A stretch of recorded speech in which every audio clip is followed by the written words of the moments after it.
Hello guys, welcome back to my channel. তো এখন আমি একটু মাঠের দিকে যাচ্ছি আর আমার সঙ্গে যাচ্ছে আমার ভাগ্নি স্মিতা। স্মিতা, কাম, চলো দেখা যাক। গাইস, আমরা এখন মাঠের দিকে যাচ্ছি আর মাঠের দিকে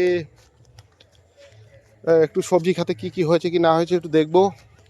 আর আজকে সোমবার, আজকে বাবার বার ছিল, তাই আজকে সোমবারে আমি বেরোইনি। আর দোকানে আজকে যাইনি, যাবো একটু বিকালের দিকে। আর দোকানের সামনে একটু কাজ চলছে, তো প্রচণ্ড পরিমাণে সিমেন্ট বা ধুলো টুলো উঠছিল বলে দোকানের সমস্যা হচ্ছিলো, মালে টালে ধুলো লাগছিলো, যার জন্য আমি যাইনি। তো এখন আমি এসছি মাঠে। এই যে, এই দেখো একটা বড় লাউ ক্ষেত। এর আগেও লাউ ক্ষেতের ভিডিওটা আমি তোমাদের দিয়েছিলাম। এই যে বড় একটা লাউ ক্ষেত। এই যে আমাদের পাশে এই যে চাচা আছে, চাচা দেখো লাউ তুলছে চাচির সাথে। চাচা চাচির সঙ্গে লাউ তুলছে। এই লাউ চাচা ভোরবেলা মার্কেটে নিয়ে যাবে, তারপর বিক্রি করবে, সেখান থেকে পয়সা আসবে, সেই পয়সায় সংসার চলবে। তার মানে একটা চাষির কতটা কষ্ট, যেটা না দেখলে না অনুভব করলে বোঝা যায় না। মানে চাষির জীবনটা যে কি, সারাটা জীবন তাকে মাঠে পড়ে থাকতে হয়। বাট দেখো কি সুন্দর লাউ ক্ষেত, দেখো সুন্দর লাউ ক্ষেত, কত ফুল হয়েছে দেখো লাউ গাছে। আর ওই যে লাউ আবার নিয়ে যাচ্ছে ওই যে দাদারা মাথায় করে। চলো আর একটু মাঠের দিকে যাওয়া যাক, মাঠে আর কি কি সবজি আছে, কি কি চাষ হয়েছে, বিকজ ওইগুলো দেখাবো। তো গাইজ, আমি এখন মাঠের দিকে আগাচ্ছি আর আমাকে ক্যামেরায় হেল্প করছে আমার ভাগ্নি স্মিতা। তো দেখতে পাচ্ছ তোমরা কত সুন্দর ধান ক্ষেত আর এত সুন্দর ক্ষেত। মানে আহ, চাষের ক্ষেতে এলেই তবে দেখা যায়, কিন্তু এখন চাষের পরিমাণটা অনেক কমে গেছে, এখন আর অতটা দেখা যায় না। বাট দেখতে খুবই ভালো লাগে। ওই দেখো আবার ওই দিক থেকে সূর্য উঠছে, আমি ওইখানে দাঁড়িয়ে একটু স্টাইলের সঙ্গে আমার ভাগ্নিকে বলছি যে আমি স্টাইলের সঙ্গে একটু মানে ব্লগ করব, তুই আমাকে একটু ভিডিও করে দিস। বাট ও আমাকে হেল্প করছে। আর এই দেখো, এটা আমার তিল ক্ষেত। এই তিল ক্ষেতে ছোট ছোট চারা উঠেছে, যেটা আগের দিন তোমাদের দেখিয়েছিলাম। আর এরপরে দুদিন বাদে এটাকে স্প্রে করতে হবে বা জল দিতে হবে। জল দেওয়ার পরে আবার গাছগুলো আস্তে আস্তে বড় হবে। আর এখন আমি আস্তে আস্তে যাচ্ছি মাঠের দিকে। তো মাঠের দিকে যাওয়া যাক, চলো। মাঠে অনেক সবজি টবজি আছে, সেগুলো দেখাবো তোমাদের। কি কি সবজি আছে আমাদের মাঠেতে, কি কি চাষ হয়। আর আমাদের চাষে আর একটু জোর দিয়েছিলাম, কিন্তু এই মুহূর্তে বেশি জোর দিতে পারছি না। বাট বাবা একটু অসুস্থ আছে বাড়িতে, তো ওনার সমস্যার জন্য আর আমি একা পেরে উঠছি না, যেহেতু আমাকে দোকানে যেতে হয়, দোকানকারি করতে হয়, বাজার করতে হয়, অল এভরিথিং। মানে বাড়ির কাজ, মানে বাড়ির একটা ছেলে থাকলে যেটা হয় আর কি, এটাই হলো সমস্যা, বাট আর কিছু না। বাট গাইজ, যেটা বলতে চাইছিলাম যে মানে আমি যে ব্লগ বানাই বা ভিডিও করছি, দেখো পেছন থেকে কত লোক হাসাহাসি করে এবং মানে ভাবছে যে সালা পাগল হয়ে গেছে। তো এই ভিডিও করার জন্য আমি অনেকের কাছে অনেক কথা শুনেছি, অনেকের কাছে অনেক মুখ শুনেছি। তা আমি কারো পরোয়া করি না, আমি আমার ভিডিও বাট যেমন করছি তেমন করেই যাব, সেটা কথা না। দেখো কত সুন্দর ধান ক্ষেত। আর যেটা বলছিলাম যে এরকম ধরুন মানে আমি আমার বলার যে বক্তব্য, সেটা হলো কেউ যদি কাউকে কোনো ভালো জিনিস মানে ভালো দিকে যদি সাজেস্ট না করে, না করুক। কিন্তু কেউ পেছন থেকে কাটি দেবে বা মানে একটা অন্য নেগেটিভ ধরনের কথাবার্তা, এগুলো আমার মনে হয় না এগুলো বলা ঠিক। তো আমার মনে হয় এরকম যত ইউটিউবাররা আছে যারা ছোট থেকে আস্তে আস্তে বড় ক্রিয়েটার হয়েছে, তো তাদেরও এরকম অনেক কিছু ফেস করতে হয়েছে। যে রাস্তাঘাটে দেখো ব্লগ করছে, কোনো ব্লগার ব্লগ করছে বা কোনো কমেডিয়ান ভিডিও করছে বা কোনো ড্যান্সার ড্যান্স করছে, তাকে নিয়ে কতজনে কত হাসি রহস্য অনেক কিছু করে। বাট ওগুলো কানে নিলে হয় না। বাস মানে নিজের কাজ যেটা, আমি এটাকে আমার কাজ বলেই মেনে নিয়েছি। আর এটা আমি করছি, করব, করে যাব। আর পেছন থেকে কি করলো কি না করলো আমার ডোন্ট ফোকাস, আমার পেছনে ফোকাস দিয়ে কোনো দরকার নেই। তো যাই হোক, এরকম সবার জীবনে এসছিল, আমাদেরও আসছে, ওরকম হবে। অনেকে অনেক কিছু বলবে। রাস্তায় চলতে গেলে কুত্তা ঘেউ ঘেউ করে। বাট এরকম যদি কারোর সঙ্গে ঘটে থাকে, যে মানে কোনো ব্লগার বা কোনো ইউটিউবার সঙ্গে যদি এরকম হয়ে থাকে, তাহলে প্লিজ কমেন্ট করে জানাবে। আর যারা চ্যানেলে নতুন, তারা প্লিজ চ্যানেলটাকে সাবস্ক্রাইব করে আগে বাড়ানোর চেষ্টা করবে। আর যারা আমাকে দেখছো বা যারা দেখো, তারা প্লিজ কমেন্ট করে জানাবে যে ভিডিওটা কেমন হয়েছে, লাইক করে দেবে। আর দেখো, এই যে এখন আমি আস্তে আস্তে আগাচ্ছি মাঠের দিকে। আমাদের মাঠে ওই সাইডটা মানে ওখানে কেউ বসে গল্প করছে মানে, হ্যাঁ, তো আমি মাঠের দিকে আরো আস্তে আস্তে আগাচ্ছি, পেছনে আসছে আমার ভাগ্নি, ও ক্যামেরা করছে।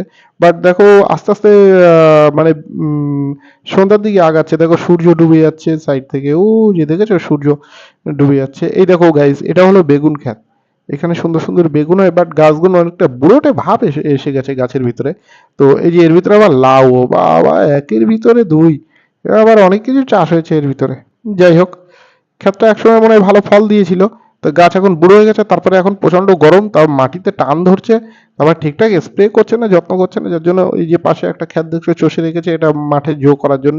আর আমি আস্তে আস্তে আগিয়ে যাচ্ছি, আমাদের এখানে পটল ক্ষেত আছে, পটল ক্ষেতটা তোমাদের দেখাবো। দেখো এখানে কি সুন্দর পটলের ক্ষেত দেখো, এই ক্ষেতে কি সুন্দর মানে গাছগুলো খুব সুন্দর হয়েছে। তো এখানে ফলও মনে হয় হয়েছে, দেখতে থাকো। বাট দেখো আস্তে আস্তে আমি যাচ্ছি, আরো মাঠের দিকে আরো কি কি সবজি আছে সেগুলো তোমাদের দেখানোর চেষ্টা করছি। ইনফ্যাক্ট দেখো ওই যে এক চাষি ভাই আছে, চাষি ভাই ওই যে মাঠে স্প্রে করছে পটলে। আর দেখো গাছগুলো কি সুন্দর হয়েছে, মানে এগুলো অ্যাকচুয়ালি যত্ন করতে হয়েছে ওনাকে। দেখো কিছু কিছু পটল পেকে গেছে, আবার কিছু কিছু পটল মার্কেটে মানে বাজারে নিয়ে যাওয়ার মতো হয়েছে। দেখো এর ভিতরে আবার কুমড়ো, কি সুন্দর কুমড়ো হয়েছে দেখো, কুমড়ো খেতে খুব সুন্দর লাগছে। দেখো ওই যে আবার এখানে কুমড়ো ধরেছে। তো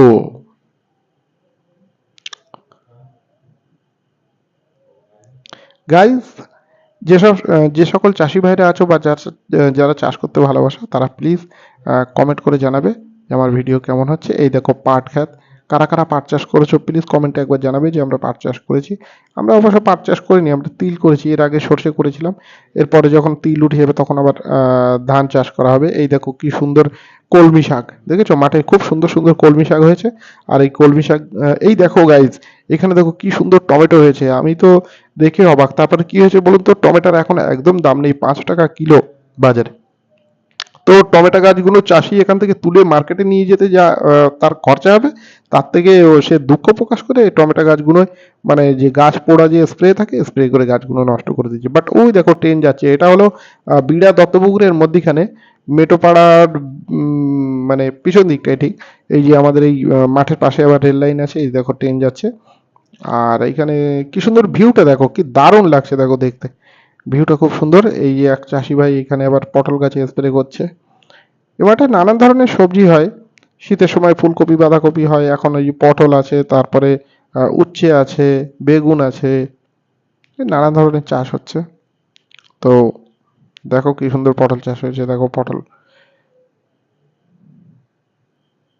দেখেছো কি সুন্দর হয়েছে পটল। এই যে পটলের গাছ, অ্যাকচুয়ালি যত্ন করলে ফসল ভালো হয়, কিন্তু সবসময় চাষি তো মার্কেটে মানে বাজারে দাম সবসময় ভালো পায় না। তো দাম আপ ডাউন হয়, সবজির দাম যেমন আপ ডাউন হয় তেমন হতে থাকে। বাট এই দাদা দেখো স্প্রে করছে। আর মাঠটা ঠিক একেবারে আমাদের বাড়ির সামনেতে, ওই দেখো এই যে এই চাচা গরু নিয়ে বাড়ি ফিরছে, মাঠে গরু চড়াতে গেছিল। এই এক দাদা, ইনি দিনের বেলা সবজি বেচে আর মাঠে সারাদিন থাকে, খুব পরিশ্রম করে। ইনি এই যে না ছাগলগুলো নিয়ে গিয়েছিল মাঠে, ছাগলগুলো নিয়ে আবার এই ফিরছে বাড়িতে। দেখো কতগুলো ছাগল যাচ্ছে, ওদের বাচ্চা টাচ্চা সব সঙ্গে যাচ্ছে। বাট এইসব পরিবেশগুলো দেখলে অ্যাকচুয়ালি সেই ছোটবেলার কথা মনে পড়ে যায় সকলেরই। আবার দেখো মাঠের ওই সাইডটা দেখো কি সুন্দর, ভিউটা দেখো কি দারুণ লাগছে, দেখেছো? আবার ওই যে গরু আসছে একদল, আবার গরু আসছে, দেখো কি সুন্দর লাগছে। ওই দেখো সূর্য ডুবে যাচ্ছে গাইস, ওই যে নিম গাছের ফাঁক থেকে দেখো সূর্য একেবারে ডিমের কুসুমের মতো হলুদ হয়ে গেছে। তো এই যে কিছু ভাইরা ছিল, এরা মাঠ ঘুরতে এসে, মাঠ পরিদর্শন করতে এসেছিল, বাট ওরা চলে যাচ্ছে এখন মাঠ দেখে। আর এই চাচা গরু নিয়ে যাচ্ছে।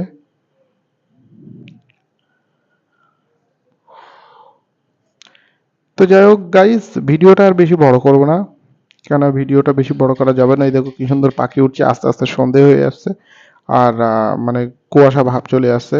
তো এরপরে মনে হয় আর ভিডিও করতে পারবো না, দেখি যতক্ষণ থাকা যায় তোমাদের যতক্ষণ ভিউ দেখাতে পারি, মাঠের ভিউ। আর এই দেখো এই এই একটা বাচ্চা আসছে, হাই, হ্যালো, হাই। দেখো গাইজ, ওকে আমি হাই করতে বলেছি, ও হা করে দিয়েছে, এবার হাত দেখাচ্ছে, হাই। এই দেখো কি সুন্দর গাছ, খেজুর গাছ গুলো দেখো কি সুন্দর লাগছে। আর এই যে এই সাইডে দেখো, এই যে দেখো এই বৌদিরা গিয়েছিল মাঠে বেড়াতে, এই যে দাদারা মাঠে বেড়াতে গিয়েছিল, এরাও আসছে। এই যে লঙ্কা ক্ষেত দেখো গাইস, এই লঙ্কা ক্ষেতে খুব সুন্দর লঙ্কা ধরেছে, দেখেছো? লঙ্কা পেকেও গেছে, ওই যে লাল লাল হয়ে গেছে। বেগুন ক্ষেতের ভিতর লঙ্কা গাছ বসানো। তো দেখো কি সুন্দর লাগছে লঙ্কা গাছগুলো। আর এই যে আমার ভাগ্নি স্মিতাও দেখছে, এখানে একটা মাঠের ভিতরে একটা খুব সুন্দর একটা ফুলের গাছ হয়েছে। তো আমরা এখানে একটু সেলফি তুলছিলাম। আর তারপরে এখন আমরা আস্তে আস্তে বাড়ির দিকে আগাচ্ছি। এখন অন্ধকার হয়ে আসছে আস্তে আস্তে। এরপরে হয়তো আর বেশি ভিডিও করা যাবে না। এই দেখো আমি আবার ওই ফুল গাছের বীজ হয়েছিল, খুব সুন্দর বীজ, আমি ওগুলো নিয়ে নিলাম। ও বললো যে মামা এগুলো ছাদের উপর নিয়ে বসাবো, খুব সুন্দর গাছ হবে। আমি বললাম ঠিক আছে, তাহলে কটা বীজ নিয়ে নিতে পারো, ওখান থেকে বীজ নিলাম। এই দেখো এই একটা নতুন পটল ক্ষেত, এটা রেডি হচ্ছে আর কি। গাছগুলো রেডি হচ্ছে আর পটলের মাচাটা তৈরি হচ্ছে, মানে ভাড়া যেটাকে বলা হয়। ওই দেখো গাইস কাকতাড়ুয়া, ওই যে ও সারা রাত ডিউটি করবে ওখানে। ও দিন রাত 24 ঘন্টা কাকতাড়ুয়ার ডিউটি। ও যে কাকতাড়ুয়া, এই যে দেখেছো গাইস কাকতাড়ুয়া। আগে ছোটবেলা আমরা এটাকে দেখে খুবই ভয় পেতাম, বাট গাইজ এখন আস্তে আস্তে আমরা আগাচ্ছি বাড়ির দিকে। আস্তে আস্তে বাড়ি চলে যাবো। ওই দেখো দূর থেকে কীর্তনের আওয়াজ আসছিল বলে আমার ভাগ্নি আবার ডান্স করছে, দেখে আমাকে দেখতে পেয়ে আবার হেসে দিল। এই যে ও এখন, এই যে দেখো গাইজ মাঠের ধারে এই যে ডালিমের ক্ষেত ছিল, মানে বেদানা, বেদানার ক্ষেতে আবার বেদানার ক্ষেতে ফুল হয়েছে, সেগুলো দেখছে কি সুন্দর হয়েছে। বলছে মামা এর ফল হয়নি। আমি বললাম যে না, এখন এতে ফল হয় হয় না, এটাই মানে এখন সবে ফুল আসছে গাছে। দেখো কি সুন্দর বেদানার ফুল ধরেছে, লাল লাল ছোট ছোট ফুল ধরেছে। তো বেদানা ক্ষেত পার হয়ে যে আমাদের পেয়ারা বাগান, পেয়ারা বাগান থেকে ওই যে ছোট ছোট পেয়ারার গাছ হয়েছে, তো পেয়ারা বাগান থেকে আস্তে আস্তে আমি বাড়ির দিকে আগাচ্ছি। ওকেও ডাকছি যে মা তাড়াতাড়ি চলে আয়, নইলে আবার আস্তে আস্তে অন্ধকার হয়ে যাবে। আর আমাদের এই মাঠটায় না গাইস প্রচণ্ড পরিমাণে সাপ থাকে, চন্দ্রগোড়া সাপের প্রচণ্ড আড্ডা আমাদের এই মাঠে। কয়েকজনকে কামড়েও দিয়েছে। তারপরে কেউটে সাপ থাকে, তারপরে গোখরো থাকে, মানে মাঠে প্রচণ্ড পরিমাণে সাপ থাকে। আবার শুনেছি সন্ধ্যের পরে নাকি মাঠে ভূতও থাকে। তো যাই হোক, আমি অন্ধবিশ্বাসে বিশ্বাস করি না, ভূত ভূত ওসব মানি না। তো আমি আস্তে আস্তে এখন যাচ্ছি, বাড়ির দিকে আগাচ্ছি। তো এই দেখো বাড়ি যেতে যেতে কি সুন্দর সুন্দর ছোট ছোট ছাগলের বাচ্চা, ছাগল চড়ছে দেখেছো মাঠে? এই যে ঘাস খাচ্ছে, এরা কচি কচি ঘাস খাচ্ছে। আমাদের বাড়িতে একসময় অনেকগুলো ছাগল ছিল, প্রায় 30টা মতো ছাগল ছিল। তো যাই হোক, সেটা প্রবলেমের জন্য আমরা বিক্রি করে দিয়েছি, একটু সমস্যা ছিল। আর এই যে মাঠে খুব সুন্দর সুন্দর দেখো ধান ক্ষেত। আর এই যে ধান ক্ষেতগুলো দেখো কি সুন্দর লাগে। আর এই ধান ক্ষেতের সো গাইজ আমি এখন আস্তে আস্তে ধান ক্ষেতের দিক থেকে আগাচ্ছি। আর আগিয়ে চলে যাচ্ছি। দেখো আস্তে আস্তে অন্ধকার হয়ে আসছে। আর ধান গাছগুলো দেখো কি সুন্দর লাগছে, এতে মানে ধানের শীষ এসে গেছে, ধান ধরে গেছে ছোট ছোট। তো যাই হোক, আস্তে আস্তে আমি এগিয়ে চলে যাচ্ছি। আর ধান ক্ষেতগুলো আমার ভাগ্নিকে দেখাচ্ছে, দেখ কি সুন্দর ধান গাছ হয়েছে। তো ও দেখছে, আমার সঙ্গে আসছে। তো এখন আবার দোকানে যেতে হবে, বেশি লেট করা যাবে না, কেননা ওদিকে আবার দোকান আবার একা একা সামলাতে হবে, কেননা ম্যানেজার সাহেব দুদিন ধরে আসছে না। ওনার একটু শরীর খারাপ, ও আরজি কলে গিয়েছিল ডাক্তার দেখাতে। বাট শরীরটা খুবই খারাপ কদিন ধরে ম্যানেজারের, ওই জন্য ম্যানেজার আসছে না। তো যাই হোক, আমি খুব তাড়াতাড়ি যাওয়ার চেষ্টা করছি, যে এরপরে অন্ধকার হয়ে গেলে দোকানে গিয়ে আবার দোকান খুলতেও লেট হয়ে যাবে। তো আস্তে আস্তে এগিয়ে যাচ্ছি আমি। এই যে মাঠে দেখো একটা সর্ষে ক্ষেত ছিল, তো সেটা কাটা হয়ে গেছে, কাটিং হয়ে গেছে। মানে এখনো কোনো চাষ টাস কিছু হয়নি, জাস্ট ট্র্যাক্টর দিয়ে ফেলে রেখেছে। তো স্মিতা আবার পেছন থেকে দেখো সবাইকে হাই করছে। তো আমিও আস্তে আস্তে আগাচ্ছি। সো গাইজ, ভিডিও যদি ভালো লাগে সকলে like comment share and subscribe অবশ্যই করবে। আর চ্যানেলটাকে সাবস্ক্রাইব করে দিয়ে প্লিজ আগে বাড়ানোর চেষ্টা করবে। তো ভিডিওটা আর বেশি বড় করব না, আমি আস্তে আস্তে বাড়ির দিকে চলে আসছি। দেখো এই যে বাড়ি চলে এসেছি। এই যে ওই যে আমাদের বাড়ি দেখা যাচ্ছে এখান থেকে। ওই যে ওইটা আমাদের বাড়ি, ওই যে ঝান্ডা উঠছে, এটা নীল রঙের ট্যাঙ্কি রাখা, ওইটা আমাদের বাড়ি। ওই যে আমার বাড়ি চলে যাচ্ছি। আর এই যে আমার বৌদি এখানে কাজ করছিল। এই যে এই যে আমার ভাগ্নি চলে এসেছে। আর এই যে বৌদি দেখো এখনো কাজ করছে এখানে, অন্ধকার হয়ে যাচ্ছে। বৌদিকে আমি ডাকছিলাম যে বৌদি বাড়ি যাবে না, তা বলছে হ্যাঁ যাবো, অন্ধকার তো আস্তে আস্তে হয়ে আসছে। তো এই দেখো আমার কাকির মুরগি, দেখো কি সুন্দর সুন্দর ছোট ছোট মুরগির বাচ্চা। এগুলো বিডিও অফিস থেকে দিয়েছে আমার কাকি, মুরগিগুলো পৌঁছে। সো গাইস, সকলে ভালো থাকবে, সুস্থ থাকবে, আর দেখতে থাকবে আমার ব্লগ। তো রাখছি, টাটা, গুড বাই।